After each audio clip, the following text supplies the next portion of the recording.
সেটি বাংলাদেশে থাকতে পারে নাই। দেশটা কারো পাবেন না, প্রধানমন্ত্রীও না, শাহ আলমের কাছেও বাংলাদেশ বিক্রি করে দেওয়া হয় নাই। স্কুলের নাম বদলাতে পারেন, কলেজের নাম বদলাতে পারেন, গ্রামের নাম বদলাতে পারেন, ইউনিয়নের নাম বদলাতে পারেন, ওসমান হাদির নাম বদলাতে পারবেন না। লাখো শহীদের রক্তে কেনা।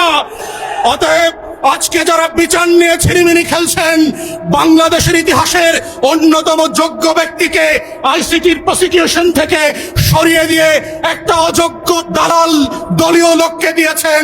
তিনি আজকে বলছেন তিনি নাকি বিচার করতে ভয় পাচ্ছেন। আপনার যদি এত ভয় লাগে আপনি এই খাতায় নাম লেখাইলেন কেন? যারা ভীত তারা তো ওই পারে পালিয়ে গেছে।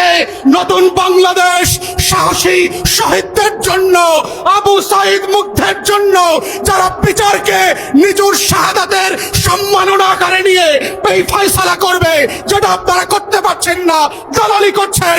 তাই আজকে এই জায়গা থেকে মাননীয় বিরোধী দলের নেতা এবং সংসদ সদস্যদেরকে আমরা আহ্বান করছি, আপনারা সংসদে 4টা গণহত্যার জন্য স্বাধীন কমিশন করে আবার দাবি করবেন গুম খুনের বিচারের ওপেন পাবলিক হিয়ারিং হতে হবে।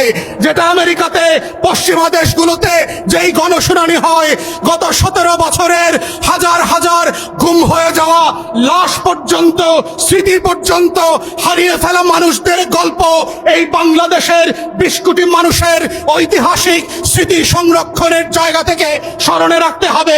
এই কমিশনগুলো বিটিভি এবং সংসদ থেকে লাইভ করতে হবে। জুলাই জাদুঘর অবিলম্বে ওপেন করে দিতে হবে জাতির কাছে।